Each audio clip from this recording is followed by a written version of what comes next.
வணக்கம் மக்களே, மற்றும் ஒரு உதவும் கரங்கள் நிகழ்ச்சியூடாக இந்த புதிய ஆண்டில் நாங்கள் மீண்டும் எங்களுடைய உதவும் கரங்கள் நிகழ்ச்சியோடு பயணிக்க காத்து கொண்டிருக்கின்றோம். அராலி வட்டுக்கோட்டை பகுதியில் நாங்கள் இன்றைய நாளிலும் உதவும் கரங்கள் நிகழ்ச்சியை உங்களுக்காக கொடுக்க ரெடியாக இருக்கும். எவ்வளவுதான் காலங்கள், எவ்வளவுதான் புதிய ஆண்டுகள் புதிதாக வந்தாலும் ஏதோ ஒரு விஷயம் நம்மளை தாக்கி கொண்டிருக்கிறது. அதுதான் இந்த வறுமை. இந்த வறுமைக்குட்பட்டவர்கள், அதாவது பெண் தலைமைத்துவ குடும்பங்கள், இவ்வாறானவர்களை தெரிவு செய்து அவர்களை நாங்கள் இனம் கண்டு இவை மக்களுக்கு நாங்கள் அறிமுகப்படுத்துகின்ற வேளையில் அவர்களுடைய வாழ்வாதாரம் கொஞ்சமாவது உயர்த்தப்பட்டு கொண்டிருக்கிறது. பல வருட காலமாக இந்த நிகழ்ச்சியை நாங்கள் வழங்கி கொண்டிருக்கின்றோம். இன்றைய நாளிலும் அராலி வட்டுக்கோட்டை பகுதியில் இன்னும் பல குடும்பங்களை நாங்கள் சந்திக்க காத்து கொண்டிருக்கின்றோம். இன்றைய நாளிலும் ஒரு சில குடும்பங்களை சந்தித்து இந்த புதிய ஆண்டில் அவர்கள் எதை நோக்கி பயணிக்க போகிறார்கள், அவர்களுக்கு என்ன தேவைப்படுகிறது, எதன் மூலமாக அவர்களுடைய குடும்பத்தின் வறுமையை போக்கி கொஞ்சமாவது அவர்களுடைய வாழ்வாதாரத்தை நல்ல முறையில் கொண்டு போக முடியுமோ அவ்வாறான குடும்பங்களை தேர்ந்தெடுத்து அதை நாங்கள் மக்களுக்கு அறிமுகப்படுத்த காத்து கொண்டிருக்கின்றோம். அந்த வகையில் எங்களுடைய அன்பான உறவுகள் பல வருட காலமாக இந்த உதவும் கரங்கள் நிகழ்ச்சி மூலமாக உங்களுடைய ஆதரவையும் உங்களுடைய உதவிகளையும் வழங்கி கொண்டு வருகிறீர்கள். உங்களுடைய ஆதரவும் உங்களுடைய உதவிகளும் இன்னும் பல நாட்கள், இன்னும் இனிவரப்போற காலகட்டத்தில் இன்னும் தொடர்ச்சியாக இருக்க வேண்டும். இவ்வாறான மக்களை நாங்கள் அடையாளப்படுத்துகின்ற வேளையில் உங்களால் முடிந்த உதவிகளை எங்களுடைய அன்பான சொந்தங்கள் நீங்கள் பெற்றுக் கொடுக்க வேண்டும் என்பதுதான் என்னுடைய கருத்தாக இருக்கிறது. எவ்வளவுதான் காலங்கள் மாறினாலும், மனிதர்கள் மாறினாலும், காலநிலை மாறினாலும், வருடங்கள் ஓடினாலும் இந்த வறுமையை போக்குவது என்பது மிக கடினமாக உள்ளது. எந்த திசையில் திரும்பினாலும் ஏதோ ஒரு மனிதரை அந்த இடத்தில் சந்திக்கக்கூடிய மாதிரியாக இருக்கிறது. எனவே இன்றைய நாளிலும் இந்த இடத்துல ஒரு குடும்பத்தை உங்களுக்காக அறிமுகப்படுத்த போகின்றேன். அவர் எதன் மூலம் பாதிக்கப்பட்டிருக்கிறார், அவருடைய பிரச்சனை என்ன என்பதை நாங்கள் கேட்டறிந்து கொள்ள போகின்றோம். முழுமையாக இந்த வீடியோக்களை பாருங்கள். உங்களால் முடிந்த ஒரு வேளை உணவு கொடுத்தால் கூட அது ஒரு உதவியாகத்தான் இருக்கிறது. எனவே தொடர்ந்து எங்களுடைய நிகழ்ச்சிகளோடு இணைந்து கொள்ளுங்கள். இப்போ நாங்கள் வந்தவங்களை சந்திக்கலாம். வா. இன்றைய மாலை பொழுதிலும் உதவும் கரங்கள் நிகழ்ச்சி வாயிலாக உங்களுக்காக பல்வேறுபட்ட குடும்பங்களை நாங்கள் அடையாளப்படுத்தி வருகின்றோம். இவர்களுடைய கவலை, கஷ்டம், கண்ணீர் அனைத்தையும் எங்களுடைய உறவுகள் நீங்கள் ஏதோ ஒரு வகையில் துடைத்து கொண்டிருக்கிறீர்கள் என்பதுதான் உண்மை. இந்த உதவும் கரங்கள் நிகழ்ச்சி மூலமாக வந்தாலே ஒருவருடைய கதைகளும் பல பேருக்கு ஒரு திருப்பு முனையாகவும் இருக்கலாம். இனிமேல் காலத்தில் இப்படியான ஒரு வாழ்க்கையை வாழக்கூடாது என்ற ஒரு எண்ணமும் எல்லாருக்குமே வரக்கூடியதாக இருக்கும். அவ்வாறான ஒரு குடும்பங்களை தான் நாங்கள் சந்தித்து கொண்டிருக்கின்றோம். அடுத்து இன்றைய நாளிலும் ஒரு தாயாரை நாங்கள் சந்திக்க காத்திருக்கின்றோம். இந்த தாயாருக்கு என்ன பிரச்சனை, எதன் மூலமாக பாதிக்கப்பட்டிருக்கிறார், ஏன் இவ்வளவு அழுகை என்பதை நீங்கள் யோசிக்கலாம். ஆரம்பத்திலே கட்டாயம் இந்த வீடியோவை முழுமையாக பாருங்கள்.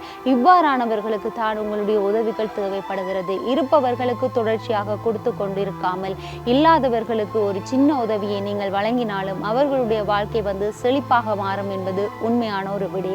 அந்த வகையில் இந்த தாயாரின் கதையை நீங்கள் முழுமையாக கேளுங்கள். இதன் மூலமாக எங்களுடைய உறவுகளின் உதவியை நாடி வந்திருக்கிறார். முடிந்த அளவு போராடி பார்த்தார், புலம்பி பார்த்தார், முடிந்த அளவு தன்னால் எவ்வளவு முடியுமோ அந்த அளவுக்கு நடந்து சென்றார். ஆனால் இன்னால் முடியாத ஒரு பட்சத்தில் இவ்வாறான ஒரு விடயம்தான் இந்த மக்களுக்கு சரி என்று சொல்லி எங்களோட உதவும் கரங்கள் நிகழ்ச்சியில் கை கொடுத்திருக்கின்றார். இந்த தாயாருக்கு சரியான ஒரு விடை இந்த நிகழ்ச்சி மூலமாக கிடைக்கும் எனில் நான் நம்புகிறேன். நீங்களும் எங்களோடு பயணித்து இந்த நிகழ்ச்சியை முழுமையாக பார்த்து அந்த தாயாருக்கான உதவிகளை வழங்க வேண்டும் என்று சொல்லிக்கொண்டு இப்போது நாங்கள் அவரை சந்திக்கலாம். இன்றைய உதவும் கரங்கள் நிகழ்ச்சியூடாகவும் ஒரு தாயார் என்று தான் நாங்கள் இவங்களை சொல்லலாம். என்னன்னு சொன்னால் 2 வயது பிள்ளைக்கு ஒரு தாய்மை அடைந்த நிலையில் இந்த பிள்ளை இருக்கிறார். அதாவது 6-7 வருடங்கள் ஆகிறது திருமணங்கள் முடிந்து. ஆனால் பிள்ளையோடு தான் இப்போது தாயார் வீட்டில் இருக்கிறேன். கணவர் விட்டு சென்ற நிலையில் கணவன் இல்லாமல் தாயாரோடு இருக்கக்கூடிய ஒரு பிள்ளையாக இருக்கிறார். இப்போதுதான் அவருடைய வயது திருமண வாழ்க்கையை நோக்கி நகர்ந்து கொண்டிருக்கிறது. ஆனால் இறைவன் செய்த சதி என்றும் சொல்ல முடியாது, நாங்கள் செய்த பிழைகள் என்றும் சொல்ல முடியாது. சில வேளைகளில் சில ஏமாற்றங்களை நாங்கள் தாங்கித்தான் ஆக வேண்டும். அந்த வகையில் இவர் தான் இன்றைய நாளில் எங்களோடு உதவும் கரங்கள் நிகழ்ச்சியோடாக இணைந்து கொண்டிருக்கின்றார். வணக்கம். வணக்கம். உங்களை பற்றிய ஒரு சிறு அறிமுகத்தை சொல்லுங்க. யார் யார் இருக்கணும், உங்களுக்கு என்ன பிரச்சனை? நாங்கள் அம்மாவோட தான் இருக்கோம். 2 வயசு குழந்தை இருக்கு. அவர் விட்டுட்டு போயிட்டேன். அதனால் அம்மாக்களோட தான் இப்போ இருந்து வாழ்கிறேன். அம்மாக்கள் தான் இடம் கொடுத்தாலும் அம்மாக்களோட சரி, 2 வயசுல உங்களுக்கு பிள்ளை இருக்கு அம்மா. இப்ப பிள்ளைன்ற வாழ்க்கையும் உங்களோட வாழ்க்கையும் ஒரு கேள்விக்குறியாக இருக்கிறது. அப்பா இல்லை, கணவர் இல்லை. இனி காலப்போக்குல வந்து தேவைகள் என்பது உங்களுக்கு அதிகமாக இருக்கு. ஆண் குழந்தை என்று சொன்னாலும் கொஞ்சம் பரவாயில்லை. ஆனால் உங்களுக்கு இருப்பது பெண் குழந்தையாக இருக்கிறது.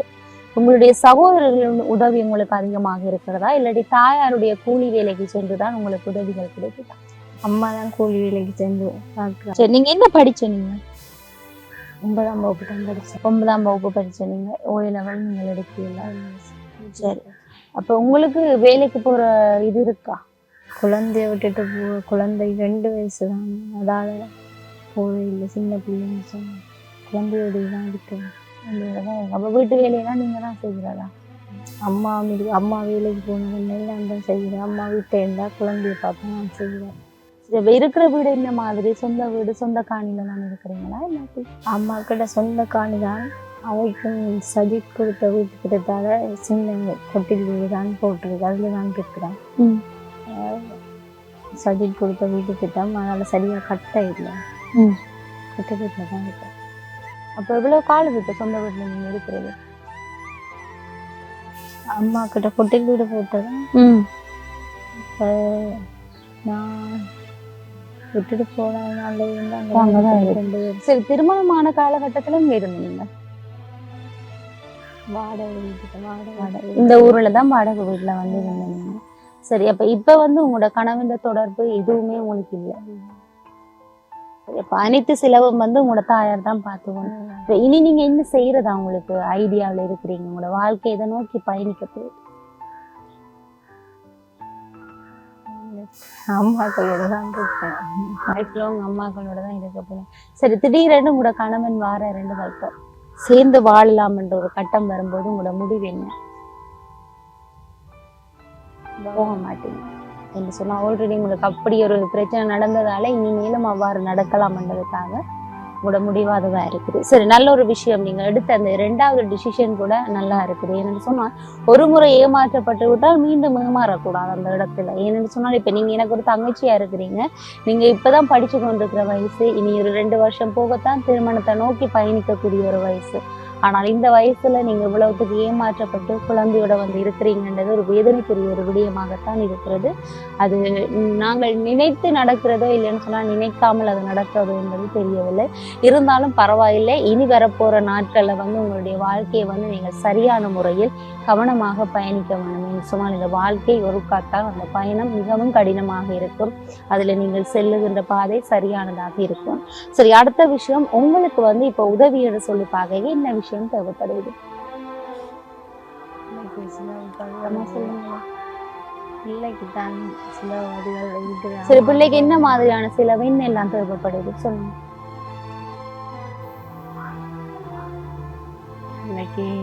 பிள்ளைக்காக இது வாங்குற பொருட்கள், சாப்பாட்டு பொருட்கள் அம்மாக்கள் தானே முடிக்கணும். அதால் அதுக்காக தான்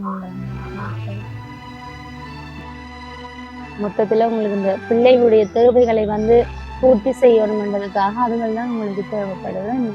அதை விட இதுவும் உங்களுக்கு தேவைப்படல. உங்களுக்கு வந்து 3 சகோதரர்கள் இருக்கிறோம். இப்ப மற்றவையெல்லாம் திருமணம் செஞ்சுச்சுன்னா நீங்களும் செஞ்சுட்டீங்க. அம்மா இருக்கு, அப்பா இருக்கா உங்களுக்கு? அப்பாவும் இருக்கிறார். சரி, அப்பா வேலைக்கு போறவரோ இல்ல கூலி வேலை செய்யற? அப்ப இனி அம்மாக்கள் இப்போது இருக்கும் போது நீங்க சகோதரர்களோட சேர்ந்து உங்களால வீட்டுல இருக்க முடியும். இனி என்ன செய்ய போறீங்க? இல்லாத போது தான் தெரியல. காணி இல்லை, வீடு இல்லை, வளவு இல்லை. அம்மாக்கள் இருக்கு மட்டும்தான் வச்சு பார்த்தினா. அதுக்கு எப்படி எங்களுக்கே தெரியல சொல்றது. அவ்வளோ கஷ்டம்தான். ஏன்டா அம்மா இருக்கிறான்னு சொல்லி அம்மா சாப்பாடு தாரா தெரியல. பிறகுதான் தெரியும் இப்படி இருக்க போகணும். அதைத்தான் ஒரு யோசிக்கிறீங்களா, பின்னாடிக்கு எப்படி போப்பது இந்த வாழ்க்கைன்னு சொல்லி? சரி, நீங்க காதலிச்ச நீங்க உங்களுக்கு திருமணம் அம்மாக்கள் தான் செய்து வைப்பீங்க இல்லைன்னு சொன்னா நீங்களா அதை செய்து கொண்டது? அம்மாக்கு செஞ்சு. சரி, உங்களோட கணவன் இடத்துக்கு நீங்க போயிருக்கிறீங்களா? அது என்ன மாதிரி? அங்க அவன் அம்மா அப்பா இந்த சகோதரர்கள் என்ன மாதிரி? அது சிங்கள. உங்களுக்கு என்ன மாதிரி அவ ஓகேயா இருந்தது ஆரம்பத்துல? போக போக தெரியாதானே பாசம் இப்போ எல்லாம் தெரியும். அது தங்கடையில் இருக்கணும் விட்டுட்டு போய் ஒன்று ஃபோன் எடுத்து கேட்குறதும் இல்லை. முதல்ல சும்மா ஃபோன் எடுத்து கதைக்கிறேன். இப்போ கொஞ்சம் கொஞ்சம் தெரியும் எனக்கு. அதால் இந்த இதெல்லாம் தெரிஞ்சுட்டு எனக்கு இப்போ கதையை பேச்ச ஒன்றும் இல்லை. முழுமையா அவற்ற சைட்ல இருந்து உங்களுக்கு எந்த ஒரு தொடர்புமே இல்லை. சரி, நீங்க ஒரு வேலை செய்வீங்கன்னு சொன்னா அது இந்த குழந்தை எல்லாம் வளர்ந்ததுக்கு பிற்பாடுதான் வந்து அப்படியான ஒரு வேலை. சின்ன பிள்ளை தானே, அதனால தான் விட்டுட்டு போயிடலாம். எல்லாட்டிக்கு வேலையை போயிடும். என்ன வேலை தெரியும் உங்களுக்கு? என்ன வேலைக்கு நான் பெருசா வேலை இல்லை. கடைகளுக்கு தான் முதல் இருக்கைக்குள்ள வேலை. முந்தி கடைகளுக்கு போனீங்களா? என்ன மாதிரி சம்பளம்? அப்போ குறைவு தானே. அப்போ 12,000 சாப்பாடு. உங்களோட இடத்துல தானா இல்லைன்னு சொன்னா ஜாழ்ப்பாணம் போவீங்க. எவ்வளவு வருஷம் அங்க வேலை செய்வீங்க? 4 வருஷம் 4 வருஷம் போய் பிறகு இங்க ஊர்ல வந்ததுக்கு பிற்பாடுதான் நகர உங்களுக்கு தெரியும். உங்களோட கணவன் இங்கதான் தெரியுமா இல்லைன்னு சொன்னா டவுன் சைட்டு உங்களுக்கு தெரியுமா? இங்க வந்ததுக்கு சரி, எவ்வளவு காலம் கழிக்கிறீங்க இப்ப திருமணம் நடந்தது? எனக்கு பிறகு திருமணம் செஞ்சுட்டீங்க, எனக்கு பிறகு குழந்தை வயசுக்கு. சரி, இப்போ மொத்தத்தில் அவரும் இல்லை, நீங்கள் தான் இப்போ வேலையும் இல்லாமல் பிள்ளையோட வந்து இந்த நாள் போயிட்டு.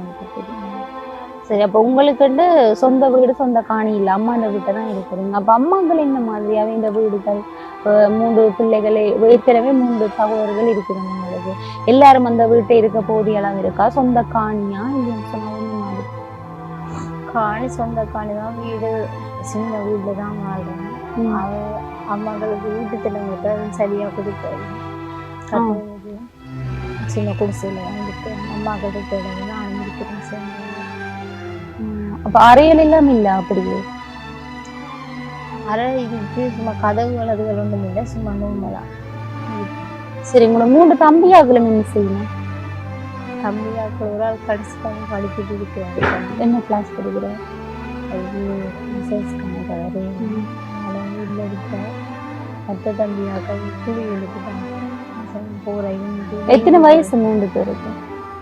ஒரு ஆளுக்கு 23 வயசு, மற்றவருக்கு 20 வயசு, மற்றவருக்கு 18 வயசு. கூலி வேலைக்கு தான் போய் கொண்டிருக்கணும். சரி, அதை பார்க்கணுமா அக்காவை? அதையும் குறைவு தான், 2க்கு தான் போகிறது வேலைக்கு. அதுக்கு ஆச்சரியப்படுவாங்க. அம்மா தான் டெய்லி போகிற கூலி வேலைக்கு அம்மா தான் போய் பார்க்குறாங்க. பிள்ளைங்க செலவெல்லாம் அம்மா தான் பார்க்குறா. அவள் அப்பா என்ன செய்வார்? அப்பா கூலி வேலைக்கு போகிறது தான். அப்பாவுக்கும் வேலை வேலை இருந்துட்டு தான் போகிறது. கூலி வேலை. அம்மா தோட்ட வேலை தானே, அதால் டெய்லி போகிறோம். என்ன மாதிரி அம்மா இந்த வருமானம்? அது 5 ரூபா கொடுப்பாங்க. அது கொண்டு வந்து பிள்ளைக்கு அதுக்கு வாங்க தண்ணி விட முடியாது. மிச்சம் சாமான் அப்பா போகிறதாங்க. அப்பா சாமான். இப்போ அம்மா விடிய எத்தனை மணிக்கு போய் எத்தனை மணிக்கு வரும்? அம்மா 9 மணிக்கு போகலாம், 5 மணி சொல்லுங்கள். விடிய 9 மணிக்கு போனால் 6 மணி. 9 மணிக்கு இளம் வேலை செய்தால் தான் அந்த 1000 ரூபா. அப்போ இந்த மழை காலத்துக்கு இந்த மாதிரி போனதுங்களோட? மழை காலம் வேலை இல்லை, அப்பா கூட மட்டும். என்ன சொன்னால் இந்த மழை வந்தது தானே பெரிய ஒரு அடமழை, அதுக்கு இந்த மாதிரி நீங்கள் இருக்கிறது சின்ன வீடு என்ன மாதிரி போனது அந்த நாள்? அதுக்குள்ளே தான் பின்னாடி தகரம் எல்லாம் ஓட்ட தண்ணி வடியும் எடுத்துட்டு தான் இருந்தாங்க. இது செஞ்சுல தான் அதுக்கு தெரியும். அப்போ உங்களுக்கு என்ன அரசாங்கத்தால் என்ன உதவி கிடைச்சது இந்த மழை சூறாவளிக்குள்ள? எனக்கு அம்மாக்களோட இருக்கிற சாரையில அம்மாக்களுக்கு கொடுத்தது வந்து நிவாரணம். இந்த அரிசி 5 கிலோ, 2 கிலோமா சீனி பருப்பம் கொடுத்தது. அப்போ உங்களுக்கு தனிப்பட்ட முறையில் அம்மாக்களோட இருக்குன்னு சொல்லி சாரையில் புரிந்தா கொட்டில் போட்டு இருக்க சொல்லு. சரி, அப்போ ஜிஎஸ்கிட்ட நீங்கள் கொட்டில் போடுறேன்னு சொன்னாங்க, இந்த காணி இல்லை, அது சம்மந்தமாக கழிச்சுருங்க. காணி அதுகள் வாங்கி தரமாட்டா. காணி இருந்தா வீடு தரேன்னு சொல்லி சொன்னாங்க. காணி வாங்க காசு இல்லைத்தானே எங்கள்கிட்ட. சாப்பாடு அம்மாக்கள் குடிக்கிறேன், காணி வாங்க. இப்படியே போய்கொண்டு இருக்குது. ஒரு காணி இருந்தா உங்களால ஒரு வீடு கட்டலாமே. ஒரு வீட்டு திட்டமா இருக்கலாம், ஒரு கொட்டில ஏதாச்சும் போட்டாலுமே யாராச்சும் உதவியாச்சும் செய்வினம் தானே உங்களுக்கு. அதுவும் இப்ப இல்லாததால உங்களால அடுத்த ஸ்டெப் என்னன்றதை உங்களால எடுத்து வைக்கலாம் இருக்கு. உங்களுக்கு 3 நேரம் சாப்பாடு கிடைக்குது, பிள்ளை இருக்குது, அம்மா அப்பா இருக்கிறமென்ற ஒரு இதுல இருக்கிறீங்க. ஆனா அடுத்த கட்டம் எப்படி வாழ்க்கை நகர போறதுன்றது உங்களுக்கு தெரியாம இருக்குது. அதெல்லாம் சின்ன வயசு, ஒன்றுமே செய்ய முடியாது. சரி, இனி வரப்போற இதுல நீங்கள் பாருங்க, உங்களுக்கு முடிஞ்சா என்ன மாதிரி உங்களோட காணி பெரிய காணியும் அதுல வந்து இப்படி ஆடு மாடு கோழியை வளர்க்கக்கூடிய இதுகள் இருக்கா? 2 பேருக்கு 2 பேருக்கும். இதுக்கு முதல்ல அப்படி ஏதாச்சும் வளர்ப்பு முறை பழக்கம் இருக்கா? அம்மா வளர்க்குறோம். அப்ப நீங்க வீட்டுல இருந்தவாறே ஒரு சுயதொழில் செய்யறேன்னு சொன்னா என்ன சுயதொழில் தெரியும் உங்களுக்கு? ஆடு மாடு வளர்க்கலாம். முதல் நீங்க வளர்த்துருக்கிறீங்களா? அதுல என்னென்ன மாதிரி அதுகளை பார்க்கணும்ன்றதெல்லாம் உங்களுக்கு தெரியுமா? சரி, அதை விட இந்த சுயதொழிலண்டா தையல் பயிற்சிகள் உண்டு, நீங்க படிக்கலாம். கை முறிஞ்சு வச்சு. எப்ப இது நடந்தது? கல்யாணத்துக்கு பிறகுதான். இது ஃபுல்லாவே விட்டாங்க. ஏன் எங்க நடந்தது? ஆக்சிடென்ட் அப்புறம் கணவர்கிட்ட வீட்டை போயிட்டு என்னத்துல போனீங்க? பைக்கில் ஆக்சிடென்ட் மட்டும் ஃபுல்லாக உடைஞ்சு தகடு வச்சு செய்யணும்னு சொல்லி ஆஸ்பத்திரிக்கு மாற்றி விட்ட. தகடு வச்சு செய்ய சொல்லி நான் போகல பயத்தில். அப்படியோ பிள்ளையாத்தான் வந்து இருக்கேன். வெடிச்சிருங்க. இது என்னம்மா உங்களுக்கு நோவு? ஆரமான வேலை செய்ய மாட்டேன். அப்படி பேரங்களை வந்து நோய் சில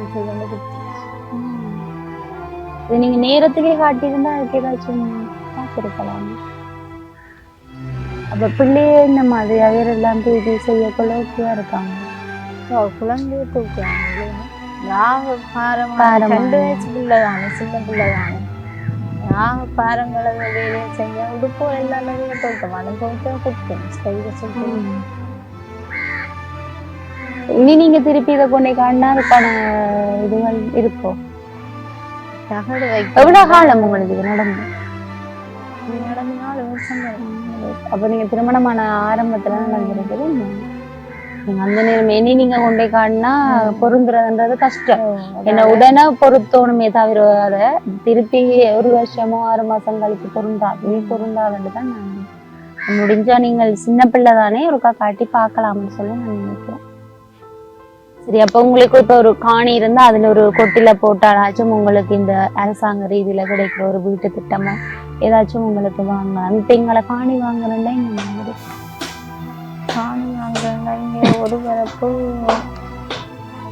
5 லட்சம் ஒரு பரப்பு. 2 பரப்பு 10 லட்சம் வாங்கணும். ஒரு பரப்புக்கு 15 லட்சம். 5 லட்சம். உங்களோட இருக்கிற அம்மா கையில விட்ட நீங்க காணி அப்படி அந்த வீடா இருக்கு? சரியா தம்பியாக்கள் இருக்கு. நீங்க ஒரு பொம்பளை பிள்ளையா? இல்ல, அக்காவும் இருக்கு. எத்தனை பேர்? அக்காவும் 3 பேர் இருக்கு. நம்ம வேகம் பண்ணி வேற ஒரு இடத்துல எங்கெங்க இருக்கிற மக்கா? இங்க கொஞ்சம் தள்ளி போகும்போது மற்ற வழியும் ஸ்கூல் இருக்கு. நேற்று அங்க இருக்கிறா. மற்ற அக்காவும் அங்கே தான் இருக்கேன். அக்காக்கள் உங்களுக்கு கதைக்கிறேன். ஒருத்தருங்க வைக்கிறேன். சிங்களாக கல்யாணம் இல்லை. அப்ப இப்ப கணவன் விட்டு அப்புறம் தான் கதைக்கிறீங்களா? பிள்ளைக்கும் ஒரு உதவியும் பாருங்க. அக்காக்கள் இந்த மாதிரி வசதியா இருக்கணும். பரவாயில்ல, நல்லா இருக்கணும். பார்க்க போனா எல்லா சௌகரியத்திலையும் இப்ப நீங்க தான் ஒரு கஷ்டப்பட்ட ஒரு நிலையில இருக்கிறீங்க. இருந்தாலும் பரவாயில்ல. ஒரு பரப்பு காணி வாங்க வேணும்னு சொன்னா 5 லட்சம் போகுது வட்டுக்கோட்டை அராளி சைட்ல. அந்த ஒரு காணியை வாங்கி அந்த இடத்துல ஒரு கொட்டில போட்டாலாச்சும் வாக்கு வீட்டு திட்டம் கிடைக்கும்.